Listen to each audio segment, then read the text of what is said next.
Hello there, and welcome to episode 63 of the FReality Podcast.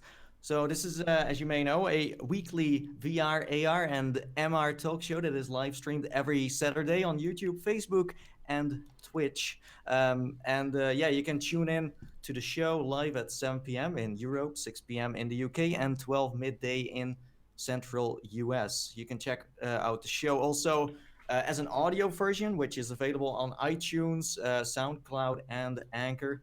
You can, if you want to, also drop questions in the chat. So please do. We love that kind of stuff. So feedback is always welcome. So yeah, the chat is online right now, as far as I know. So it should work. But anyways, let me introduce you to the dream team, my personal dream team for today, right? I mean, this feels super special. So yeah, first of all, we have the one that does everything live, the one that dances like we are back in the days of roller skate discos, the one that can put on a sub pack, draw his pop stick, and fly through space and time as a true hero, and that throws a disc like no other. It's the Zimtuck 5. How are you, my friend? Hey, Nathan, how's it feel to be in the driving seat?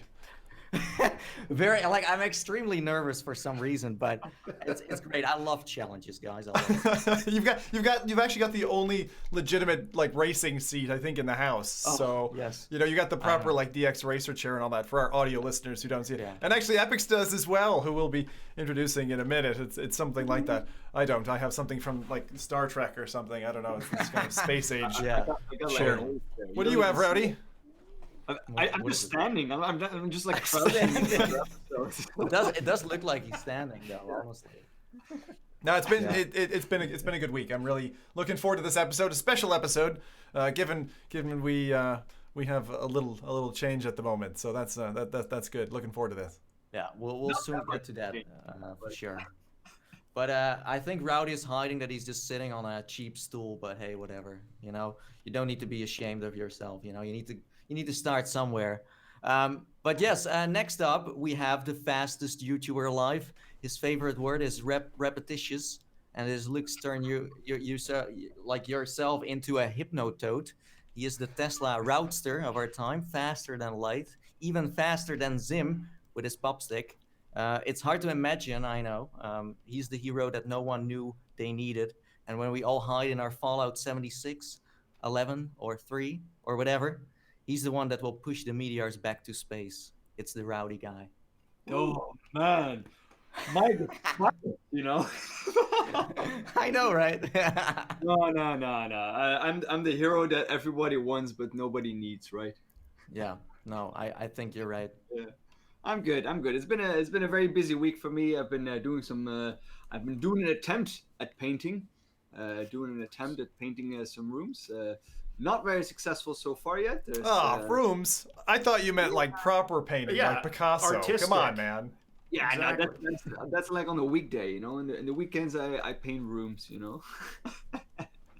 But other than that, yeah, I'm perfectly fine. Pretty good. Yeah, so instead of Rowdy painting his walls, he's just putting green screen things everywhere. Of course, it's way easier. Takes less time, I mean, the evidence is on his webcam. He can't deny. But hey, we have a special guest, as you guys can see. No, it's not Mike. He kind of looks like Mike, though. But anyways, imagine a news anchor who works from within the Matrix to bring you the latest VR and AR news. I know that sounds pretty next level already. But wait, there's more. He is a mix between old Dutch cheese and Canadian maple syrup.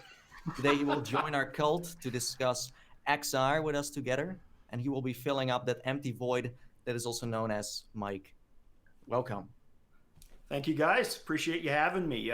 Pulled me right out of Red Dead Redemption 2 in cinematic mode. That's been my week. I'd love to say I was doing painting and stuff, but alas, no.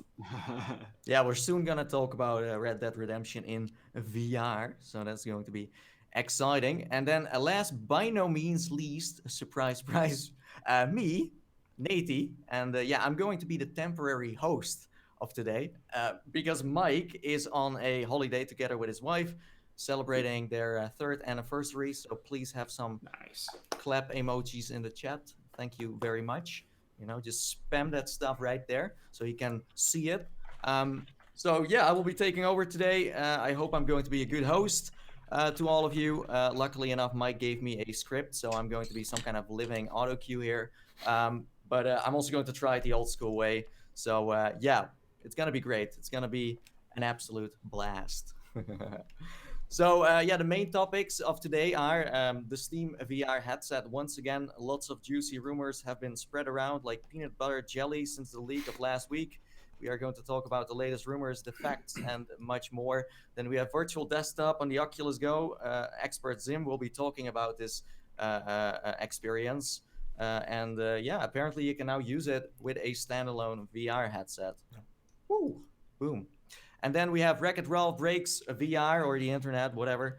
This crazy experience will be launching very soon, and we'll be discussing its fresh trailer that just dropped. It's a pleasure for the eyes, trust me.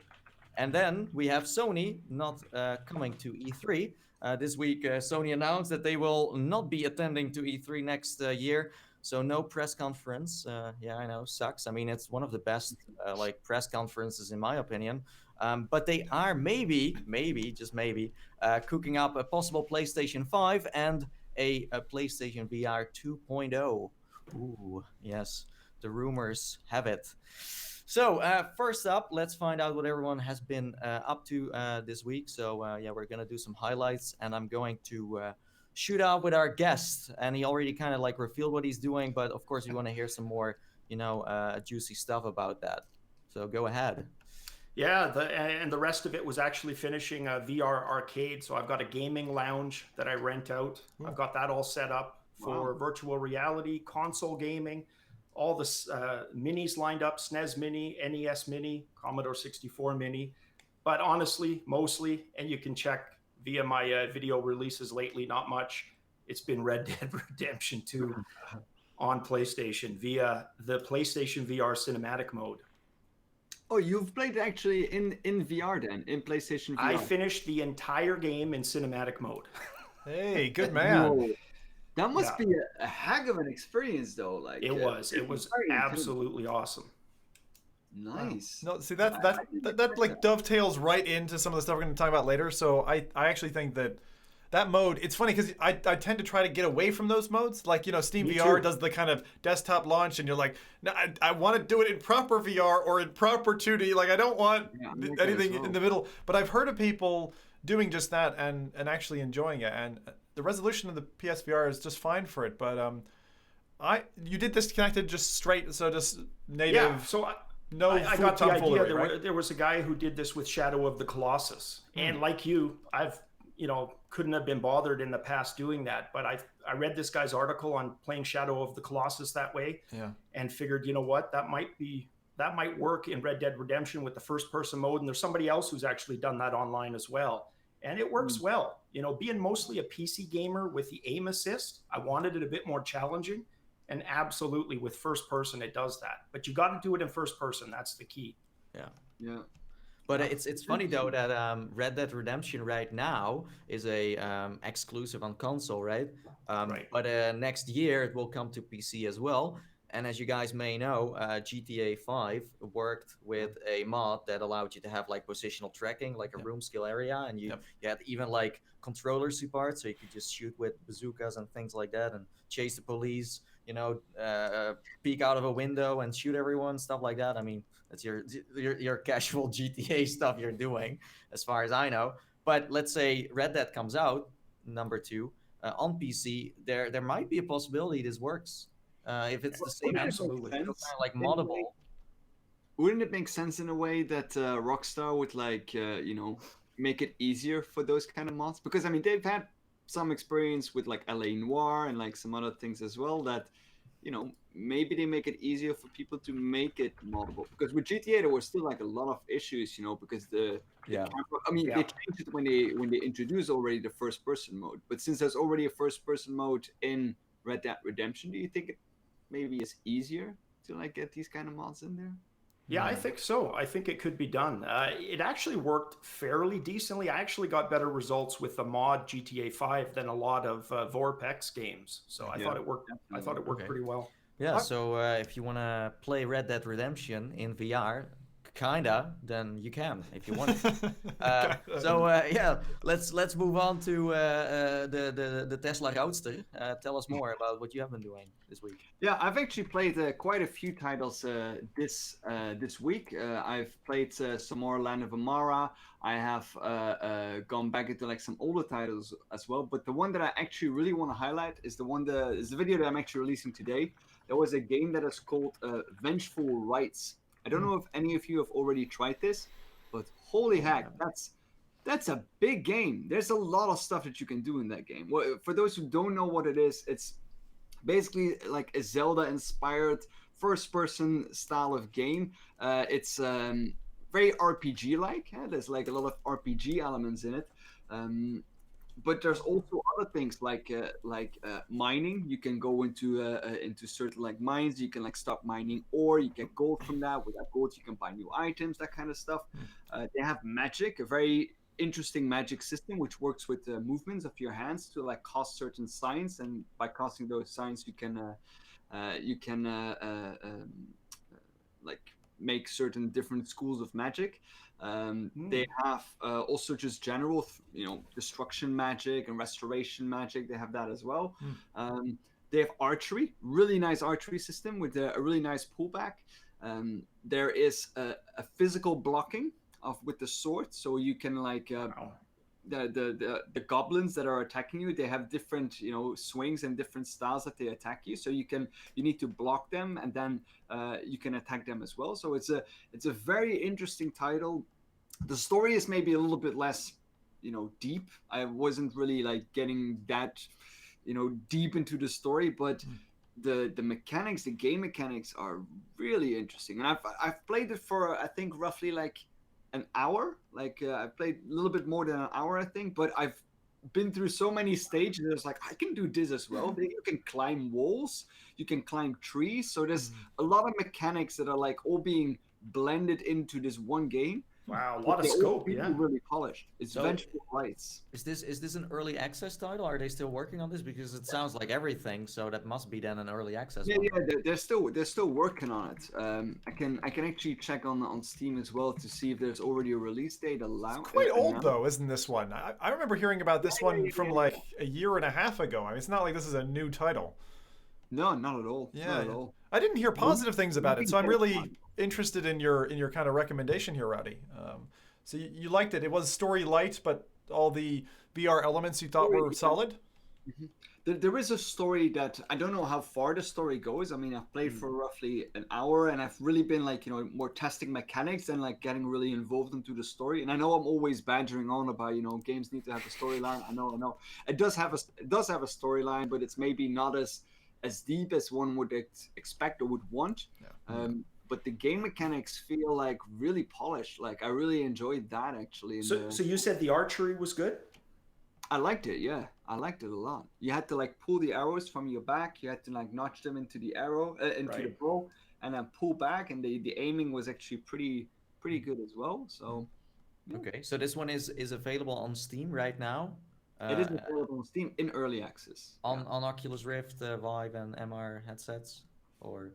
I don't know if MR headsets, they're not listed, MR headsets. No, but usually, you can try and see if they work. Like usually, if you have an MR headset, even that it's not on there, you can still play those games. But I'm not going to tell you now that it actually works. Like, it's a risky thing, though. You need to... Yeah, that's always the thing. I actually don't know if it's available on the Oculus Store as well. I think I've seen it. Listed there. It was a couple months ago, I think it debuted. I can't immediately see it now. But okay. Well, Zim is the expert. He's also an expert on other stuff. So tell us more about what you have been, testing this week. Jeez. Well, first thing I've been working on is spent most of today getting my my Assetto servers back up and working again, because I've had a real itch to get back driving. But during the week, in terms of the titles that I touched on, I kind of reached back in time as well, Rowdy. So I went back and played things like Gunheart and Killing Floor. These are games that you just like, I think they're staples. You have to have tried them. And I hadn't given them like due time before, so I sunk some time into those. But the one I want to really talk about, I think, is, and I'm kind of battling myself here, between between Echo Combat, which totally surprised me, and this short educational title called Spheres. So I'll talk about Spheres because I think it's the one that is the least expected of the list, and I tend to like to focus on those. So it's an educational app. It'll take you maybe 40 minutes to get through the 3 experiences that are done. But the voice acting and the visuals, where they show you the kind of creation of our universe, and they touch on facts that you probably won't know.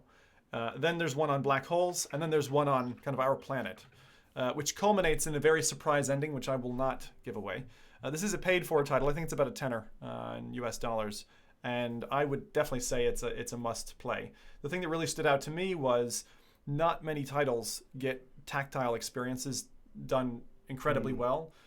Paired with a sub pack, this educational app is just incredible. Like the music, the thing is, if you're a music lover, you'll really appreciate this. And if you like being taught things that you don't already know, I think it also shines. So for me, there was a bit in the black where 2 black holes are kind of eating one another. It sounds very provocative, but it kind of did a visual effect that nearly made me fall over. And I'm very steady on my feet, actually, in VR. So it was really impressive. All the particle physics were spot on. It was just, it was top notch. And what do you mean with like a tactile experience? Like what is the tactile part? So what I mean is where the base frequencies, or the lower frequencies in the experience translate very well. Either if you've got like a sub pack or a butt kicker, any kind of tactile transducer, those rely entirely on not like hard coding, but on the actual soundtrack. And so the soundtrack only in certain games, like Electronauts is another great example of a game that clearly paid attention to that. Whether they designed for it or not, if it was by accident, like this title, Spheres, really gets that right. Okay. Yeah. Cool. Definitely got to try that. Yeah, especially with like haptic feedback, dude. The chat has been playing some games as well. I've seen a lot of people liking Spheres apparently as well. Yeah, a lot are liking Spheres. That was great. We got Paradise Decay saying that he played Runes: The Forgotten Path, which is a title that I played also a long time ago, but apparently they from time to time they change up everything. Since I think I played that already twice, but they completely changed the title every time. Jumping from like launching it to no, we're not launching it anymore. Let's do Kickstarter now. A lot of people, someone has been playing H3 VR. I first read that as Half-Life 3 VR. It's like that's how I read it too. Yeah. You know the dev did that intentionally, right? Like, I mean, Anton knows, and he was like, how can I abbreviate my game? And then 4-wheeling for fun. Just talk about one old game anyway, Subnautica, and then the recent Windlands 2. Absolutely. One of my favorites. Literally third in my rung of horror games. If you think it's not a horror game, you'll learn. Absolutely. Another one I saw popping up. Gamertag has been playing some Tetris, Transpose, Firewall, and Squishies. Don't know what Squishies is, but I'm kind of getting like a mental picture. Okay, never mind. Okay. So all in all, it's been a great week. The only closing remark I will make is, if you like me ran away from Dash because it was affecting your capture performance, and then Oculus patched it back in and forced you to have Dash, you may have about 3/4 of a year's worth of loot crates in Oculus Home to open, which I did, and it took me an hour and a half, which is fun, but it's also a lot of grinding. Wow. I usually in games you have like open all, like when I'm playing Battlefield, for example, it's like, I have like 10 of these things, just click on it, bam, and it opens everything. But okay, yeah, if you want to get rich, cook those loot boxes up and then open them when it's Christmas. And then it sounds like it's even more fun than when you just open one every single, week. Yeah. Okay, so what I've been playing is Crow the Legend. It's a cinematic short that just came out yesterday. It's free. You can watch it on the go, Gear VR, and also the Rift. Oculus Studios work together with their name is a little strange. Baobab Studios. Oh, right. And they made Asteroids. They also made another one that I just don't know right now, but they did make a lot of cinematic shorts. And this one is it's top notch. There are a lot of cinematic experiences coming out lately, and that's great. I mean, usually the cinematic ones with the good stories are really, letting you feel some emotions, and you're totally getting into it. And in this one, it's about a crow that has a golden talent of singing very nicely, and is really the star of the forest. So the one that is like the coolest bird out there, and The the rest rowdy of of the the animals forest, are all... we're saying here. The rowdy of the forest. Yeah. Yes, the rowdy of the forest, exactly. And everyone is looking up to this rowdy crow person. They are intelligent. Yep. Yeah, and then I'm suddenly winter arrives, and it's getting so cold. But this rowdy crow still wants to do his shows. So he's like, well, I'm not gonna help you guys to solve this issue of having winter in the forest and having it so cold. But then in the end, he does help them out, and he's going to travel through the universe to make things happen. That's all I can say, but it's very nice, and it's also interactive. You can do stuff yourself too. You're part of the story. It's not like, hey, I'm watching this and I'm some kind of, I don't know, maybe ant that is just, spying on these characters. No, you're really, a part of the story. I gotta say something to Rowdy here. You know nothing, John Crow. Wow. Wow. Hey, Okay. it fits with the title. I played that does. too. It kind of does. Yeah, no, you're right. No, you're right. So yeah, that's what I've been playing. But let's move on. We have some quick news. First of all, Unseen Diplomacy 2 is something that might be coming soon. The developer, Triangular Pixels, has announced it this week.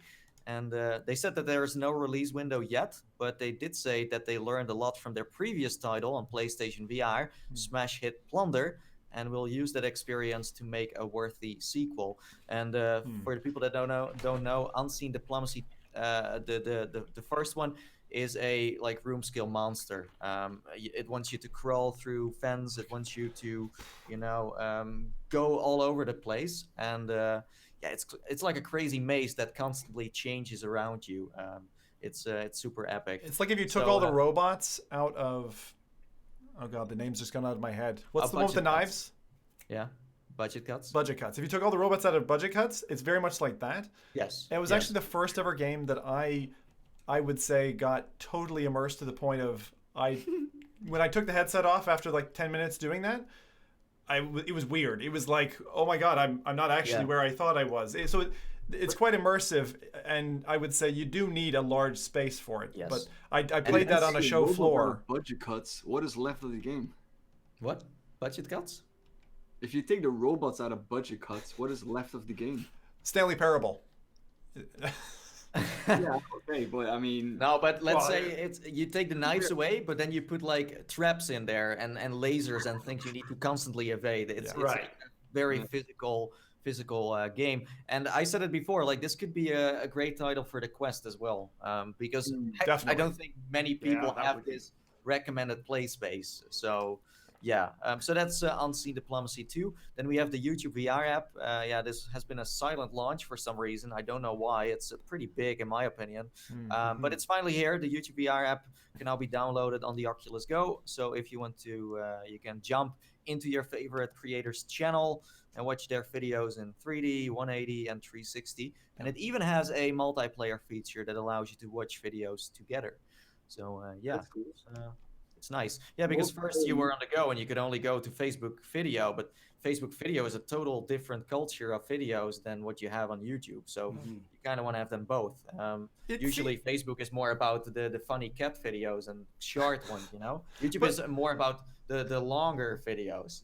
It's also got like, I mean, the place I see it most applicable is things like, for our Belgian friends, Rowdy, Tomorrowland. Like, I mean, big festivals where you have them broadcast in 180 or 360. To be able to multiplayer that in a browser, in a 360 environment on a Go or something, that's huge. That's that's really cool. It is. No, and it is. That's, I was going to say, just really the strengths of those mobile devices absolutely is the media aspect. Plus, I mean, things like Tomorrowland is for everyone. Well, with, for example, Oculus venues, you usually run into the problem of, hey, this is a US only thing, and YouTube is usually a little bit more free in that sense. So then you can really come together and watch something. I did run into a few videos that were like blocked in my country, but overall it did work fine. So yeah. You see that more and more in those venues as well, that they have like a 360 camera set up somewhere on like different locations. So it's actually pretty neat to see that more and more. Even for like football events, they're starting to do that now. That they have like one of those cameras like set up behind the goals, so you can like go and watch it over there. I think it's pretty neat that they start doing implementing virtual reality there as well. You know, society has failed when they start putting 360 cameras in the bathrooms. That's all I'm saying. Like, I mean, exactly. I'm not Big Brother-esque. That's what I'm waiting for. You're waiting for that? Yeah. Live webcam from all the venues. I don't need to see that much bait and tackle. You know what I mean? And I'm good. You sure? I'm good. You never know. Yeah, I'm good. You never know. When you start watching it, then you can't stop. You know, it starts to exactly. get interest. Plus, if Rowdy's gonna stream, it makes it very interactive. You know what I mean? So. Oh yeah, I make everything very interactive. Yeah. So you have been warned. You're gonna scare our Canadian correspondent. Come on, let's move it. Yeah. Stop it. So HTC, we also have some news from them. So apparently, AMD Ryzen owners are having issues with the Vive wireless adapter. HTC is asking these people to simply return their devices because they don't have a solution at the moment. It's a very strange move, in my opinion. If I would be the company, I'm like, it's gonna be all fine. There are no fires in your house. It's working. It's working, or we are working on it soon, stuff like that. Because now people return it, and you kind of want to try to update it instead. But hey, the issue is pretty serious then. Huh? It is. Yeah, it is. Right. Otherwise. Then they kind of already say, like, we don't know how to solve it. But they did make a statement, of course. So they said, our current data shows this occurring with a subset of Ryzen-based PCs. Our investigation will take time as we are working with multiple component manufacturers to identify the root cause. Yeah. Yeah, I don't know. You still don't know anything extra here, but right. But why not credit part of it back and say we're aware of it? Apologies for the inconvenience. We're looking into it. Yeah. It almost makes it sound like they're not putting a lot of resources forward to be that defeatist and just give up. It's strange though. I think like a lot of people own, Ryzen hardware. Why didn't they test this up front? Why exactly. didn't they, test all the different specs out before? The Ryzen is such a different architecture from like the previous ones and also the other ones. So, because I have a Ryzen myself, I have a Ryzen 7 in my other PC. So I've had issues with that as well with other hardware, like for example the Elgato streaming decks. Like I've had like a lot of issues trying to get that to work, to get them to be recognized on my motherboard, and they were also blaming it on the Ryzen architecture of the processor. So it's I think it's because the architecture is so new compared to like the previous editions. But you're right, of course, in saying that if you bring out a new device, then you should test it for that, especially absolutely high-end processors. Yes. So I just got a notification on my phone saying that Oculus uploaded a trailer of Swears Chapter 3. I'm not sure if this was is this something new? Is something juicy, or is that just old? I don't know. Is it written in the same way that I'm thinking that it's written? No. Swears? Swears. Sorry. Okay. That was my Dutch accent kicking in there. But there is a Chapter 3 that they just uploaded as a trailer, but maybe you could already play that. I don't know. I just wanted to,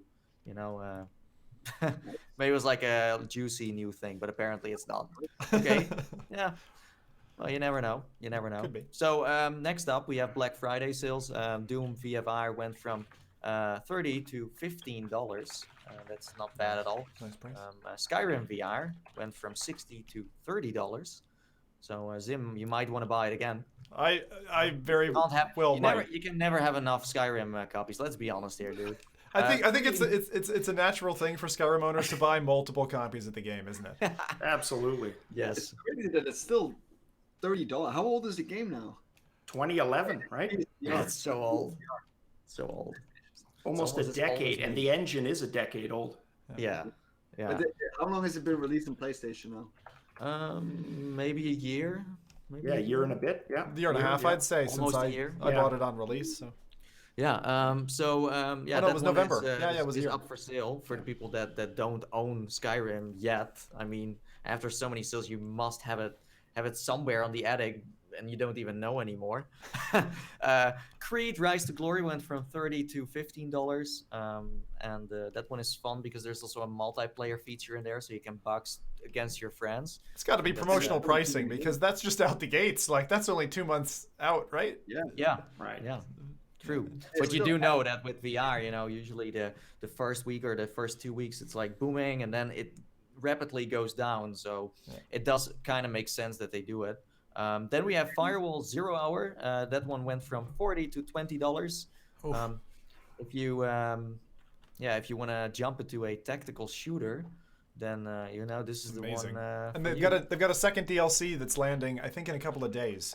Okay. That has a Free, new or do you need to contractor. buy that? Free.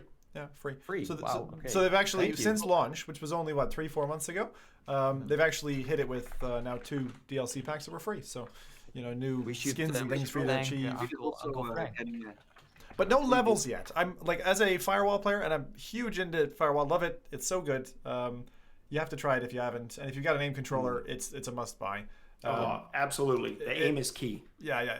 But I mean, I've been hearing crazy deals on aim controllers in different countries as well. So, I think that's a peripheral that if you haven't managed to get it, like, I mean, I got it. It was a ridiculous price. I paid £80 sterling for a game, which is Farpoint, plus this piece of plastic. So, seeing it now at a quarter that price with the game is great because that's really what you should be paying.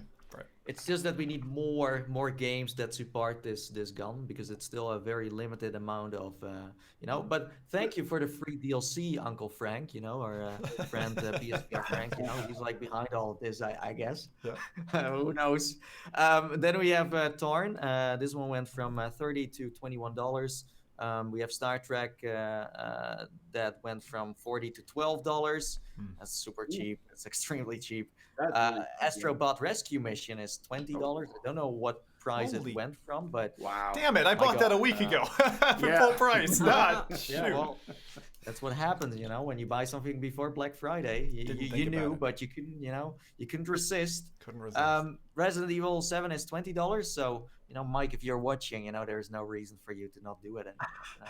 I mean, let's be honest. He can't go around this. He needs to play it on stream sometimes. And then something that is not PlayStation VR is that the Samsung Odyssey is $350. It's good for that headset. By the way. This is the original, right? Not the. No, the plus one. Didn't Really? Yeah. Ah. Yeah, I From know. what price does it come? Sorry? From what price does it come? I think it wasn't it like something. 450 or 500? I'm not sure. I need to check here. That's what I think remember. It was like 500. I mean, I'm at that price. I wouldn't be surprised if stock goes out fast. Like that's the kind of price point. Yeah. I mean, that's a relatively new launch. So That's a shelf clearer. and for me again, racing is like a big deal. So seeing the apex of the corners with that screen, like I'm keen to maybe do it. So Yeah. So There's, that people was like the quick news. Well, yeah, quick. We had some Kinda, people in the chat dropping some, some sure. great deals as well, though. We had a great Recon saying that he bought an aim controller with Firewall for £50 in Argos. That the Astrobot was £34.99 before the price dropped. So that's what I paid. It's a pretty good deal now. And then he also found a PSVR starter pack for £179 in Argos as well. Oh. So, Yeah. pretty decent. So right now we're still waiting for the PC, sales. There isn't that much going on yet. It's kind of like a scavenger hunt at the moment. So hopefully, Oculus and also Steam, of course, will come up with their own sales. And we also have Vive Bart. I don't know if people use that, but. I got a question for. They must have a sale too, so we're keeping an eye on that. We're going to keep you guys updated. I think that was the quick news. Sorry, Zim, we gotta move on. I'm sorry. This was very quick. We have also some game releases, by the way. So we have something awesome for everyone this week, no matter what headset you own. First of all, Creed. Creed has now a new DLC. You can face against a new character, also known as Victor Drago. Servio's just added this opponent to the game, and that means there is finally some new content you can play around with. And the cool fact, this Drago guy is also in the movie Creed, so this is not just some random character you can fight. No, he's the one that Adonis needs to fight at the end of the movie. I've not seen the movie yet, so I don't really know what I'm talking about here. But yes, and this is a free DLC, and you can fight against this guy, but I think you can also be him, because in the free play you can pick any character you want. So if you want to get some real muscles, then like me, for example, that's why I'm always in there, like looking at me like, oh, this is how I really want to be, but I'm not. For our audio listeners, Nate always wears a tank top when he does the podcast. It's so buff, like regular t-shirts just rip open. Yeah, so he just wears a tank top always. I put pillows everywhere, basically. So then we have Echo Combat. Mike already mentioned this last week, but yes, Echo Combat is now out for Rift users. It's $10, and the reviews so far are very solid. I'm not sure if anyone has tried it out. It's actually, so I didn't like Echo Arena. Echo Combat was incredibly surprising. It's basically Team Fortress 2. You know how Mike described it last week?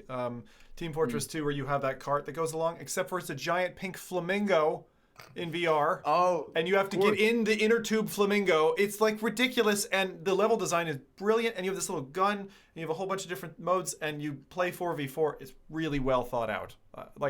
Applause to the developers. So yes, that one is out now. Then we have Crow the Legend. As I said before, Crow the Legend is now out for free on Oculus Home and can be watched with Go, Rift, or Gear VR. Then we have Google Spotlight Stories. They are back on track with a new animated chart. This time it's called Age of Sail. And it's a piece about the changing of the guard and finding a place for yourself in a new world. Sounds very mysterious. How do you combine those two? You gotta try it and then find out what this really means. Is that what I do know, is that sail as an S-A-L-E or S-A-I-L, like sailing? Sailing, I think. Oh, sailing. Okay, Age of Sail, so age of boats. And just to jump, yeah, I was just gonna jump in. Eric and a few others mentioning Viveport, 5 great games for $1. The Arizona Sunshine, Accounting Plus, super hot. Okay, so good games. So you can just, you need to sign up and then you can get them straight away. How does it work? Because there must be a way to. It's not clear. It's the Viveport subscription, and then $1 each. Okay. Yeah. Okay. Well, that's good. I mean, honestly, I think that Viveport is really trying hard right now and also showing some interesting stuff to really make this platform more interesting, where you could get Fallout 4 VR for free. Now these titles, like some good, like really solid titles that are like just $1. So I think they are on the right path, but they do need to get some more. Let's say if you got these deals every month like that, I think there might be a reason to compelling. Maybe use a subscription like that. But for now, this is like something we might see once, and then we have months of silence again. So hopefully they can keep the pace going in that sense. That's right. Just a tip from me there. I can roast something, but I can also give some good feedback right there. Yeah. So then we have Rec Room. Rec Room has a new quest, of course, free. I think it's called something with Crescendo. Does someone know the exact title here? It's the Metroidvania one, isn't it? Yeah, exactly. And it's something with werewolves, and you need to shoot them, and it's an action-packed one. Yeah. With you have a whip, right? Like Indiana Jones. I'm definitely gonna play it now. They constantly keep surprising us. It's crazy. A lot of people have been saying that it's like one of the best ones that they've played so far, of the updates that they've released. So it keeps them. I keep finding it amazing, like how many content that game has by now. You can dive into there for like hours and never experience something that is like remotely the same as your previous experience. So I think it's an amazing game. To see that is still free, and cross-platform, right? What platform doesn't have it? It's nuts. Mm-hmm. It might also come to the Quest. They have not confirmed it, but there is a chance it's gonna happen. So that'd be awesome. Then we have Megalith. I think. This is an online strategy game for the PlayStation VR. This one seems to be free too. In this game, you can become a titan and use your massive size and powerful abilities to earn your rightful place as a god of mankind. It's Finally, I can use my massive size as a god of mankind. Please, yes. It's a combination of a MOBA and one of the best hero shooters. That's what they say on their page. And yeah, that's all we know. But there's a lot of free stuff right now. It's great. You know, we need that. We need that. And absolutely no shortage in VR, right? I mean, even if you've just got one platform, there's so much out there. Yeah, no, that's true. Yeah. True. So let's go to the. Sorry. Yeah. It's going to be a great Christmas for a lot of people. Yeah. Oh yes. Don't forget Borderlands, by the way. You know. When's That's right. That's right. And somebody mentioned the Steam sale November 22nd starting. Yeah. Yeah, there's a lot of stuff going to happen this Christmas. It's going to be crazy. So let's go to the finally to the main topics. Took a while, but here we are. So the first one is the Steam VR headset, and we spoke about this last week. But last week when we spoke about it, this was fresh news. It came out like one day before we started the podcast, so there was still a lot, of fire spreading around everywhere and people just making up stories, telling the truth, fake stuff, I don't know, like all over the place. But so for the people that don't know, last week on Reddit, a bunch of photos leaked of a potential VR headset from Valve. We still don't know who the person is who leaked all of this, but the rumors are getting stronger. It could be a person who is or was an employee at Valve, a guest who got a tour at the office and made a couple of sneaky pictures in secret, or even better, a simple like marketeer who just wants to get the hype train rolling, and just putting those images out there. But according to Valve's news network, this is like a YouTube channel, the images of the prototypes indicate that they were running this prototype on an ANX 7530. And these photos are quite old because they also discovered that these photos are from like 4 months ago. And most of that stuff must have been changed. But let's say that they are still using this chip, then that would mean it can run up to 4K by 2K and 60 FPS. But we all know that's not the standard. It's like 90 FPS. Other things that people noticed is that it has tracking spots that hint towards lighthouse support, and that the front-facing cameras are for a total different purpose than inside-out tracking. It could maybe be for hand tracking. It could be to, I don't know. Like, there are so many possibilities there. So I don't know what you guys have heard so far, things that you kind of like think, oh, this must be legit, or I kind of believe this is true. I think, let's be honest here, we kind of know now that they are working on a headset. There is no reason that this has been faked. I mean, that's for sure. I mean, who the final device is going to release? No, who's going to release the final device? I'm not that sure yet if it's going to be Valve that's going to be doing that, or if they're going to make the hardware available for another company and then use them to release it.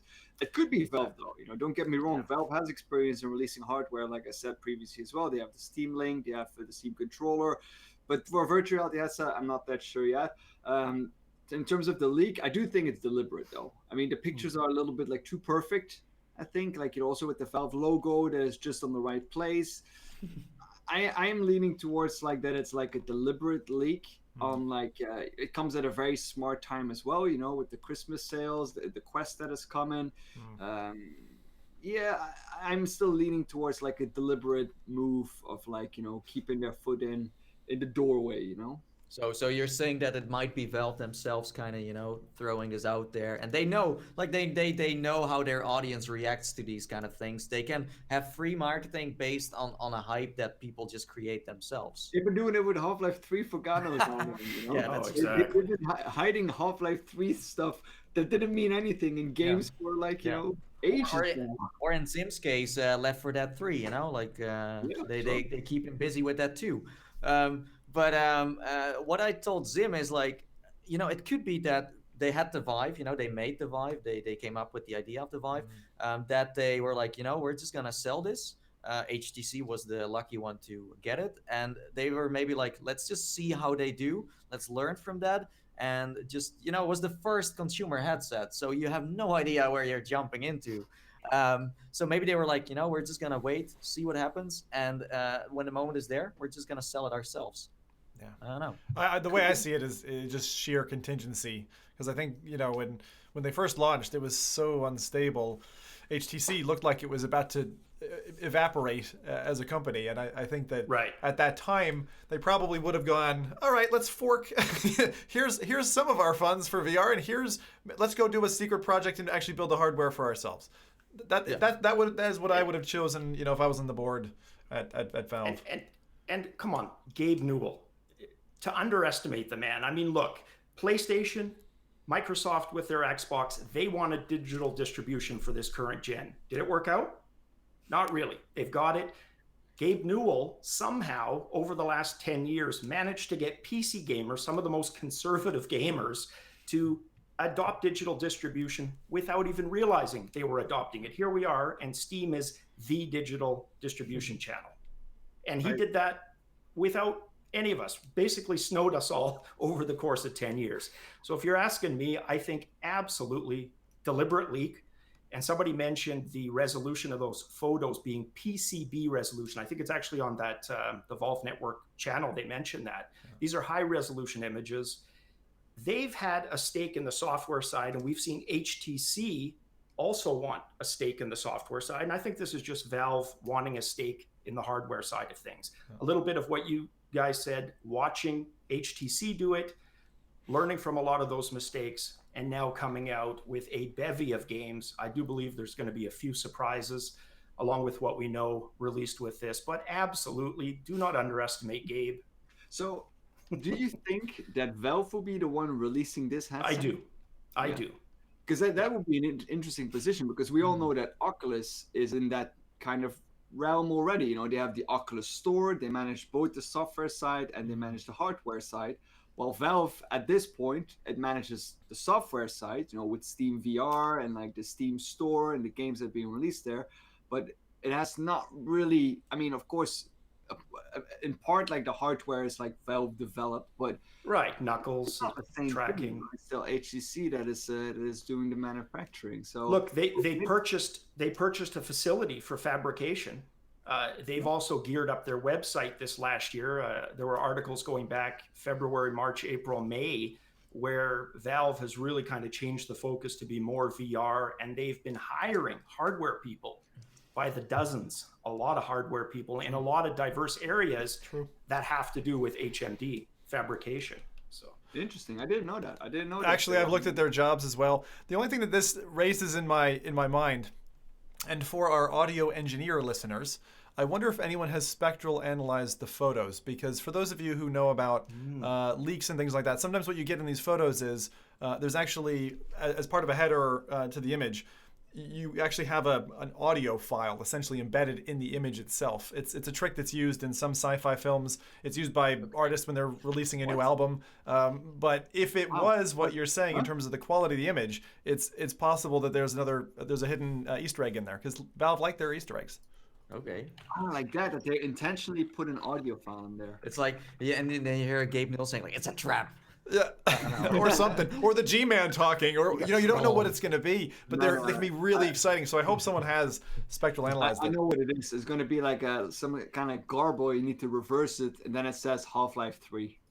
For sure. just like honestly, personally, I'm super excited. Like, let's say they release this maybe in 2020. I don't know if they're gonna do it next year, but let's say they do that and they bundle this headset with like Knuckles, or maybe even better Knuckles we haven't even seen yet, with some crazy games. Because I mean, Valve knows so many developers and they know which ones can make great games. So they could do the same as Oculus and Facebook and say like, listen, we want you to make some games for us or work together with us. And over the years, they have also invited VR developers over to their office to work there and, make their own games. So, yeah, the possibilities are there. So, I don't know. Yeah, and look at the specs. The specs are kind of transitional. They're not second gen. They're mostly first gen, but we've got everything we're hearing from Vive Pro to slightly higher resolution, and everything from 135 degree field of view. On the Valve Network channel, they were saying 150. So probably like the Pimax normal 140, somewhere in there. Yeah. But I think if their games are great they make, then it doesn't even really matter if it has a better field of view or resolution or anything. Like, then it's like, hey, I buy this headset because of, the same way I buy a PlayStation VR for Astrobot because it's an awesome game.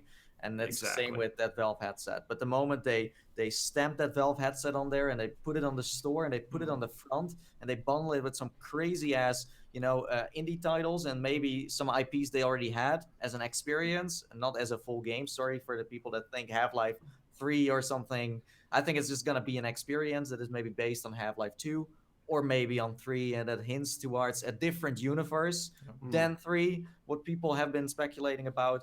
But yeah, that will be crazy advertisement because they have such a big user base. My God, I don't know what's going to happen. But for now, these are rumors. Valve has not been backing any of this. So what we are talking about, like, we still don't know. It could all be fake. Yeah. But that would suck, honestly. It would all be fake. Like, well, after all these years, right? I mean, like... Oh, please, yeah. It makes me, like, really excited. Like, usually... It's like, okay, yeah, new game, cool, and some hardware, but if Valve, it's, Yeah, there was one more on the Valve news channel. They mentioned the refresh rate. So with our Rift and Vives, we've kind of got that 90 hertz. Sony, the 120, aiming for 60, then the frame doubling technique. Apparently this one showing the chipset that it's 60 frames per second. So 60 hertz, not 90. Yeah. Interesting. That's surprising. Yeah. That's... I mean, these photos are, like, as I said before, 4 months old, so it could be that this has already changed. Very true. Yeah, it's, of course, an interesting, thought of why they use this for a while to test things out. So, yeah, that's the Steam VR headset. We'll keep you updated on that. Yep. Let's move on to Virtual Desktop. So, you guys might know Virtual Desktop. This is a program developed for the Rift, Vive, and MR headsets that gives you the opportunity to use your computer from within VR. You can browse the web, watch movies, Netflix, or even play games on a giant virtual screen. So let's say Red Dead is coming to PC. You could also, do that. But now, surprisingly enough, you can not only use PC headsets, you can also jump in with a standalone headset, also known as the Go, right? And Zim is the one that has been testing all this stuff out. So tell us more. I will. So Guy Godin, who made Virtual Desktop, and I were at OC4 a year and a half ago, and Oculus dropped, Dash and their own equivalent of Virtual Desktop, and to see his face look crushed coming out of that OC4 kind of announcement was pretty heartbreaking, because I've been a fan of Virtual Desktop, and like you, Epix, in your recent Red Dead mention, I've been using Virtual Desktop as my, like, halfway home between VR and non-VR games. Like, I played DayZ for extended hours using Virtual Desktop, and actually ended up preferring that to 2D, which is kind of a surprising notion, but I ended up liking that better. So Virtual Desktop and I have been together for a good, like, 2-3 years, and I really like the app. And then at OC5, again, Guy was there again, and he kind of pulled myself and Mike over to the side, and he said, hey guys, you want to try this out? And he had a build of Virtual Desktop for Oculus Go. I was super surprised at what he then showed me. So I throw on the Oculus Go, which is a $200 headset for anyone who doesn't know that. It's got your little, like, waggly wand, and it's a 3DOF headset, so it's nothing too fancy. But I saw a full-on desktop with a folder with a bunch of videos in it, right? And I'm kind of browsing away, and I was like, hang on a second, is this like your laptop around the corner? And he's like, no, that's like my PC 2,000 miles away. No discernible lag. I was watching videos off of his home video collection library, like 500 videos or whatever, on the go here. All he had was a Wi-Fi connection back. Wow. Fucking awesome, right? So That's recently awesome. there was a closed beta, and he opened up and he said, answer, like, where you are, all these different configurations, because he needs to kind of, like, mesh network test this and say, like, how's the performance. So I happened to get in on that, which was really cool. Got a build, got it on my own Oculus Go. And for me, the thing that I wanted to try out was remote server administration. So if I'm in this room and I've got a PC downstairs or a PC in my attic, I want to be able to just simply kind of log on to that instead Remote of having access to, it, to access it, ease of access. And I would say that like sometimes when I've played, let's say like HTC Vive, use its virtual desktop layer, trying to with the Vive controller control the mouse on the desktop feels unnatural. Like it doesn't feel right, and it feels like you got to steady your hand if you want to double click anything to make sure you don't like drag and drop a folder into the recycle bin. Very sensitive. Very sensitive, almost too sensitive. Yeah. He somehow addressed that, because even with a full 1080p resolution desktop, I felt it feels awesome, and you can just click on things, you can open programs. The only restriction I noticed was if my machine is locked, there's no log in with my password keyboard pop up or anything like that at the moment. So your machine has to be unlocked, then you remote into it and you do your thing, and you just install a kind of a desktop client that's really light. It's like, I don't know, 400 kilobytes or something, and that runs away. And the coolest thing about that is it gives an option that if you want, you can have it auto lock your machine when you disconnect, and you kind of disconnect from the app. So if you want to leave your machine open, use it for a purpose, and then make sure that your machine is secure after you've disconnected, it's got an option for that. So at this point, it's great. Yeah, you can easily unlock your PC again with your phone as well. You can easily do that. Just install like a desktop client on there and just unlock it on your phone. So that's actually really neat. No, but like overall, the app feels, and this is why I'm really excited about it. It actually feels more useful to me than anything else. Like, have you ever left a download like in a room on one part of your house, and then you're downstairs or something, watching the TV? Like, even just to be able to stand there and kind of be like, all right, is it done yet? No, not done yet. Like that. I would totally use it for that. Yeah. So this is something like next level team viewer. It's freaking cool. What I haven't tried yet is like playing StarCraft or something, through it. Right. Like, I want to try that. Something a little more sensitive to latency, right? Yeah. But so far, no discernible latency. Literally zero. Wow. So I'm totally impressed. Impressive. Okay. Interesting. So is this already like available? Not yet, right? You said like it's in beta. So closed beta, and I don't think he's taking any additional testers at this time. There isn't a release window as far as I'm aware. I think he was targeting for Q1. Yeah, he doesn't have any Willy Wonka golden tickets somewhere that we can. Okay. Not that I know of, anyway. But keep us updated on that. I mean, Will when do. it comes out as an app, on the Go Store, great. Sounds fun. Yeah. Next up, we have Wreck-It Ralph Breaks the Internet, and we have also been talking about this. It's like a slow news week, by the way. Just saying. We have been talking about Wreck-It Ralph before. It's coming to VR. The Void is the one that has built a brand new experience that will allow you to step into the world of the internet with 3 of your friends. And of course, the Void is well known for their Star Wars and Ghostbuster adventure. But with this one, you can explore the World Wide Web from within VR. They just released a new trailer that gives you more of an idea of what it's all about. Because the last time we talked about it, we didn't really had any images or anything like that. So now you can see what the gameplay is all about. How do you guys feel about, let's say, being in the internet within VR? With other people? I gotta hear Rowdy's answer to this. You can choose 3 people. That's us then, I guess. How would that then be for you to, scroll around the internet yourself? Being the mouse cursor. Like, I got this like, I seen the movie Wreck-It Ralph. It was for me, it was like an okay movie. I wasn't that impressed by it, but some people just absolutely loved it. Yeah. I mean, I don't really know what to expect from an experience like this. Like, what is it going to be about? Well, Rowdy, you have Instagram, right? Yeah, I do. You go into Instagram. You can be Instagram. Why? It's like today I read in the newspaper there was this guy who swam around the UK, like he did like 100 days or something. He swam around the UK, and my immediate thought was like, why? Like, why did he do it? Like, what is the point? It frustrates me if things don't have any point. Like, Rowdy's just jealous that he couldn't do it himself. Yeah, I definitely couldn't do that myself. He's got scientistitis, I think. Yes. Things need a reason for being. Purpose. It's a bit weird. Like, it kind of harkens back to Tron. I listened to a lot to the not Chemical Brothers, Daft Punk's Tron soundtrack, and so Tron is always in my head. Not because of the original Tron, which was a hard on the eyes type film, but cool idea of being sucked into a computer and then having to beat the whatever mega brain that was in there. But Wreck-It Ralph, again, like Rowdy, to me, has always been a kind of a funny taste in the mouth. Like a, all right, fine, it's kind of funny. But the thing that it kind of makes me really interested about this is how different, or will it borrow assets from what I've heard is there's a Wreck-It Ralph Void experience as well. And so I'm wondering if they're borrowing from that, if it's branched from a similar thing. I'd be, having done one Void Star Wars thing, I would definitely be up for doing anything else in Void. Void was amazing. I mean, they I think based on the trailer, you can see that they use like animations and stuff that are kind of similar to, you know, the movie. So yeah, and it's a good art style. It's going to age well. It's going to perform well. It's more cartoony, not complex textures. Exactly.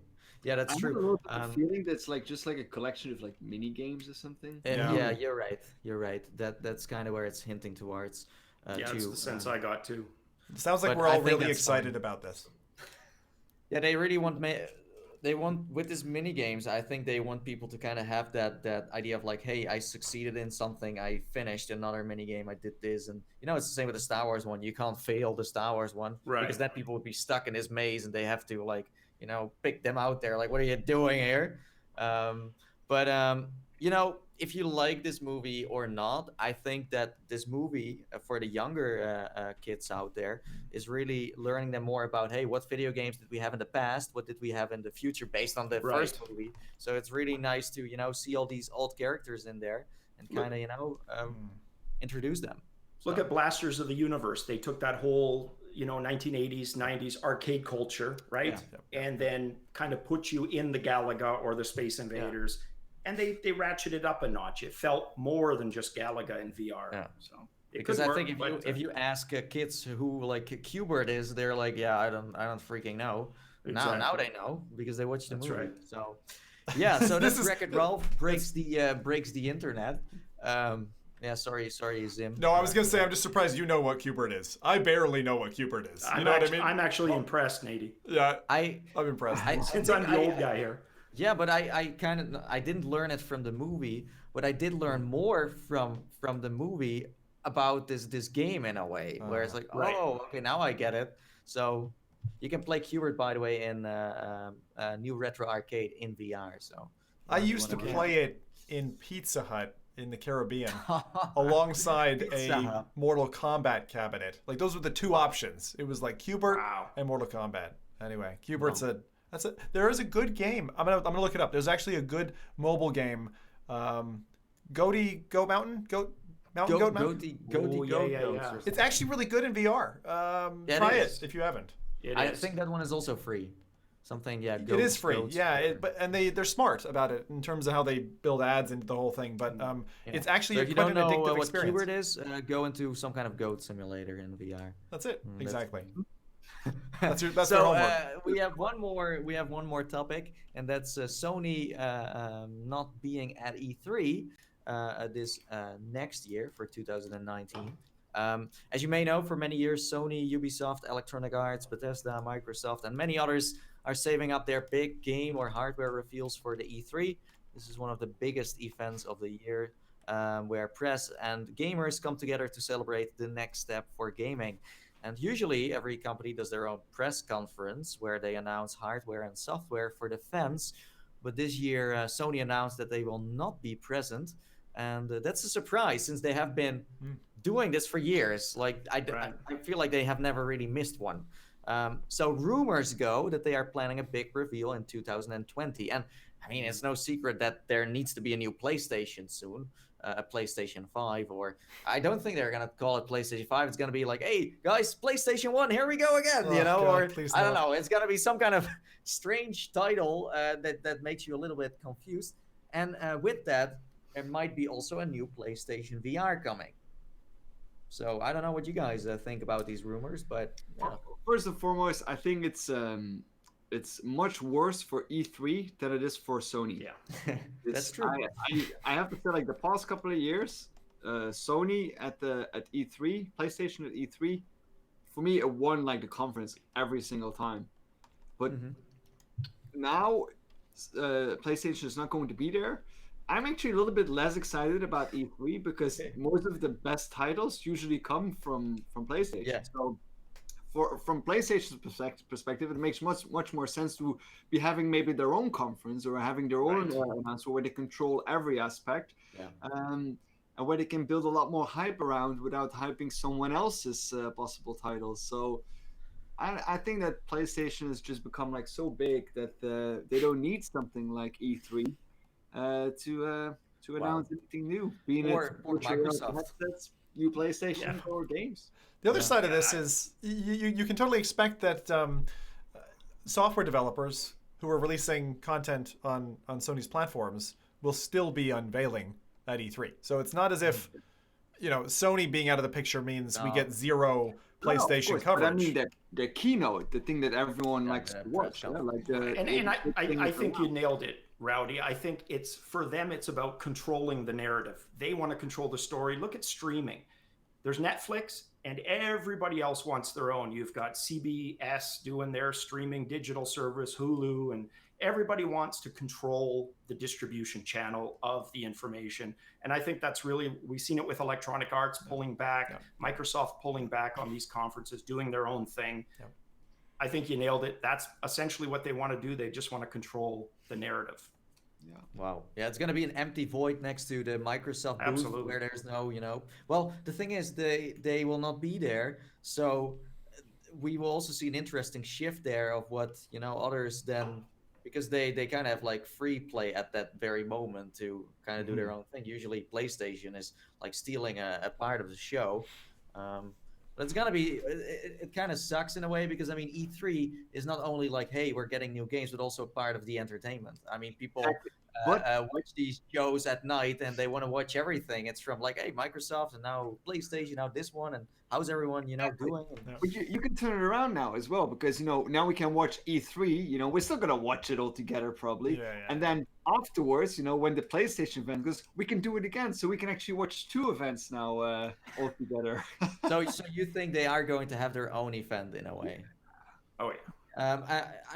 It's still kind of odd though because Electronic Arts this year did their own show too. They had like their own venue like outside of the city, and that didn't really take off. Plus, EA right now is kind of struggling. We all know that, but it would still make sense for them to have their own space within LA when the E3 is happening. I just feel like they're in a like a not at the right moment making something that they can't show yet. Right, but I think I would equate Sony less so with Electronic Arts and more so with Nintendo, how Nintendo does their own thing. Yeah, that's more, right? Like Electronic Arts, are you going to miss them? No. Sony, that's a much bigger miss for sure. Yeah. Because of hardware, of course. The other consideration here, I wonder, with the current news, with the California fires as they are, what events is that going to impact? I'm curious, what because when you're an event planner and you're thinking venue and you're thinking you really don't want risk, I think there's not much you can do to move away from Silicon Valley and California in general for these kinds of announcements. But things happen sometimes. So you gotta kind of. But most of the E3, for example, happens in the middle of the city, so there's not even like a tree growing there anymore. So but it's smoke though, right? It's clear cut. Yeah, there's other the dangers. only thing there is growing are like Lamborghinis and fancy cars and fancy people. They grow there? I need to move. Dude, yeah, you should go there. You should go there. I've been it was my first time this year, at E3. So it's an interesting city. But that's all. Those are all the topics I kind of came up with. I think they were pretty decent. I hope so. I want to, of course, thank everyone for watching. Also, thanks for joining us, Epics. Our special awesome. guest. Thanks, guys. It's been a while ago. We had like a guest, right? I don't know how long that's ago. But 9 months, I think, 9 probably months. since the last. So we've had an FReality baby since then. Yeah. So if Mike stays away more, we have more other people we can talk to. We're allowed to talk to. I wonder if we have any questions in the chat, guys. Do you guys see anything? Questions. Shoot away. Do you have any questions? Well, the questions are coming in. Let me just, go over the show times again. This is a weekly VR, AR, and MR talk show that is live streamed every Saturday on YouTube, Facebook, and Twitch. You can tune in to the show live at 7 p.m. in Europe, 6 p.m. in the UK, and 12 midday in Central US. And I also need to remind you, according to Mike, his a little note here, that you should also turn on your notifications on YouTube. So hit that bell so you actually get a message that we are streaming instead of nothing, even if you are subscribed. So do it, because then you will not miss these juicy rumors. Like, it's funny though, if you compare me to Mike is more about like, okay, here are the facts and this is what we know. And I'm like, okay, guys, here are some rumors. Let's go. Let's just screw sources. Let's talk about some fake and real news and everything in the middle. That's right. Yeah, exactly. So do we have any questions? We actually got some, during the stream as well. There was, I forgot the name who asked it, but he was asking basically, do you think that the Knuckles will be in any way compatible with the Oculus Rift? Like, I know that, for example, the Steam VR controllers, the Vive controllers, they were actually also compatible with the Windows Mixed Reality. If you use a USB dongle, I think that you had to use to get it to work.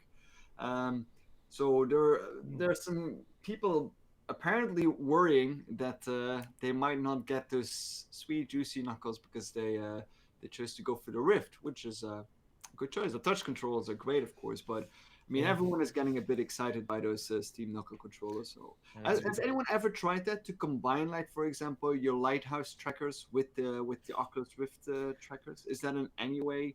I did see someone use a Rift with like Vive controls before, and the other way around, but they just use they paste things on the headset to kind of fake it, and it's not real. So right, but might be possible if someone is smart enough to do it, and if not, then you can still use your imagination. It depends probably on how popular the knuckle controllers are. If how good they are as well. Level of controlling in virtual reality, then there will be like some kind of small person or like a modding team that will make something available for the Oculus Rift. A small person. A hobbit or something, or a small person. Yeah, of course. Okay. Small persons are the ones that rule the world. Okay, so according to Rowdy, it might be an Oompa Loompa or someone that is gonna create this. Yeah. Good to know. The question came from Colin Webb. It's one that I can easily answer immediately. Who watches the most VR porn? That is Sim. He has just been talking about virtual desktop. We all know what he's been doing on there. And then we had Paradise Decay asking us what VR game that we are looking forward to next. Oh, good question. For me, it's the one with the robot, the one that Oculus is making, but I forgot the name again. Oh, Stormland. Yeah. For me, it's Borderlands. Yeah, same here. Mine is the follow-on to Abduction, the crazy puzzle game called Firmament. I don't know when it's coming out, but that game is absolutely something I'm looking forward to. Absolutely, agreed. Yeah. Okay. It's not Half-Life 3. Okay. No. Sure. Not yet. But that's it. Thanks everyone for tuning in. This was really fun. I hope Mike is also very proud of me. If you are, you did well. Yeah. Okay, thank you. That's good to know. So let's say if there is any, like, if let's say Mike is going on another holiday or anything else, then who to find for this to be the host of this podcast, right? So that's it. Thanks for watching, and until next time. Bye. Have a bagel. Cheers, everyone. Bye. Bye.